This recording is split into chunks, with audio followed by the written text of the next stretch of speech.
I just filed my own ITR-1 under the old regime. And honestly, even after doing this before, one section still confused me for a few minutes. So today let's actually walk through old regime versus new regime, properly using my real experience. Every year now you get a choice. The old regime with all its deductions, or the new regime, which is simpler but gives you almost nothing to deduct. The portal will not make this decision for you. आपको खुद choose करना पड़ता है, and picking wrong quietly costs you money for 12 full months. The old regime is built for people who invest, pay rent, or have a home loan. You get Section 80C for PF, ELSS, and insurance. You get HR exemption if you pay rent. Home loan interest, health insurance under 80D. It all stacks up. The tax slabs are higher, but the deductions can bring your real tax down a lot. The new regime flips it. Lower slab rates, but almost nothing to deduct. No HRA, no ATC, no home loan benefit. And here's the part people miss.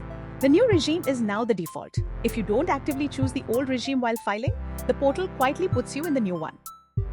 Here's my honest confusion this year. HR exemption isn't one simple number, it's the lowest of 3 different formulas based on your actual rent, your salary, and your city. The portal autofills some of this, but when I checked it against my own rent receipts, the numbers looked a little off. I had to slow down and recheck every field before submitting.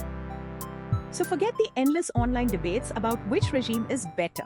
Here is the exact 3-step test I used on my own return this year to actually decide. Step 1. Add up your real deductions. ATC investments, HRA if you pay rent, home loan interest, ATD health insurance. Be honest here, only count what you can actually prove with documents. This total is your old regime deduction number. Step 2. Use the income tax portal's own comparison tool. It shows your old regime tax and new regime tax side by side instantly. It takes about 2 minutes. Don't guess this with mental math. Let the calculator decide, not your gut feeling. Step 3. Match the regime to your actual life stage. If you're renting, investing, or paying off a home loan, the old regime usually wins.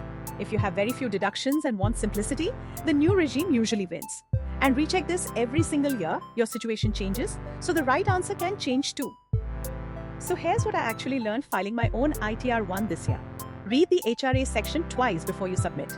Keep your rent receipts and landlord details ready before you even log in. And file early. Don't wait for deadline day panic when every confusing section feels 10 times worse. And here's my final message. You don't need to be a chartered accountant to file your taxes smartly. You just need to ask the right 3 questions. What are my real deductions? What does the comparison tool say? And does this match my actual life this year? Before you go, run both regimes through the portal's calculator before you file this year. Comment the word regime if you want me to share my exact numbers. And subscribe for real, no fluff walkthroughs like this one. मिलते हैं next video में.